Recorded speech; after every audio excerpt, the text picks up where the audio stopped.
I now recognize myself for 5 minutes of questioning.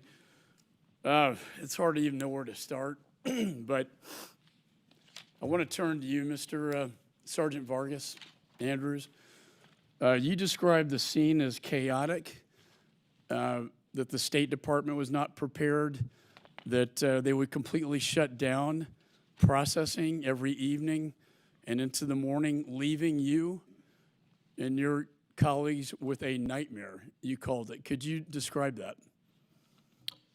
Yes, I can, Chairman. So for us, obviously, ground forces at Abbey Gate were routine, and I'm sure it was like this at other gates as well, but at Abbey, helping process between, 7 of us in our sniper team, we would go down, and if we weren't on the gun or we weren't catching a few winks, we would be down processing nationals and civilians and, talking with everyone down there. And from us, we were passed from our chain of command, throughout the evening to halt processing Afghans, to stop searching them. We kind of had to keep control of the crowd that was left over in the evening throughout, I would say, sundown to sun up. There was no plan in place throughout the evening, and the State Department would not take Afghans that we processed or searched, so eventually we just stopped throughout the evening.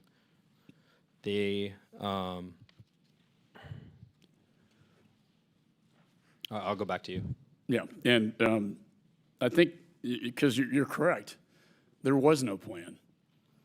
There was no plan, and then the plan was to leave the Taliban in charge of this evacuation, which led to the chaos and the bloodshed that ensued after that.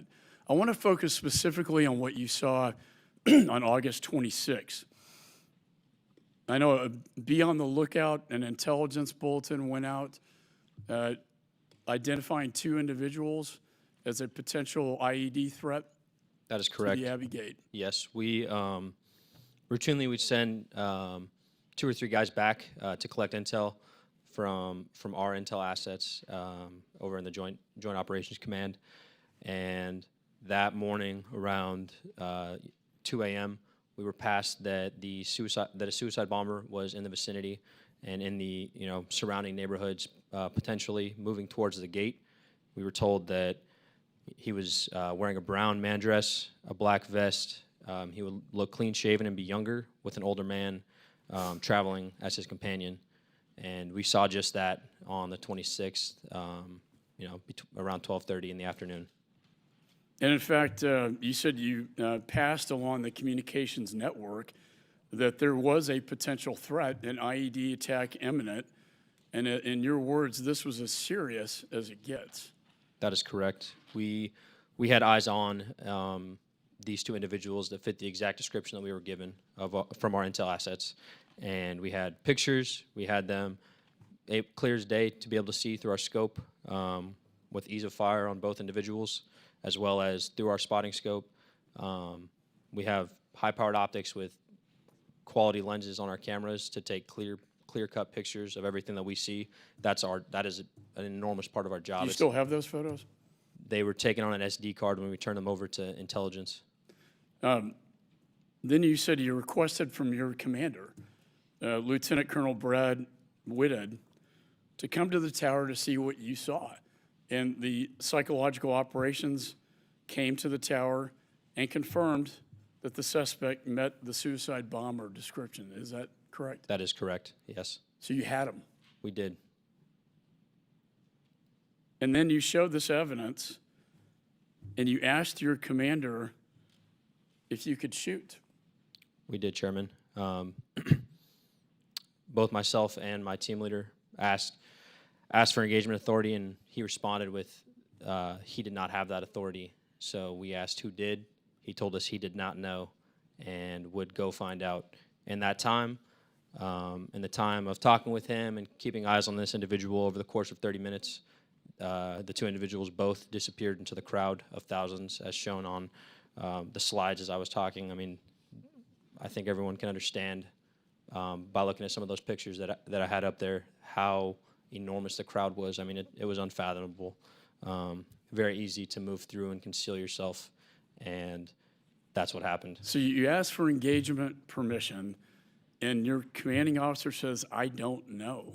That is correct. He doesn't know if you have permission to take out the threat. Yes. There are no rules of engagement on the ground.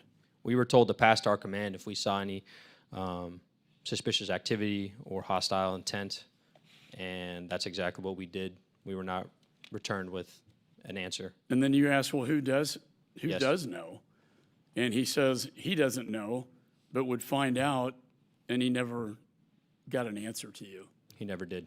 And the individual disappeared. That he did. And you believe that that was a suicide bomber. We do.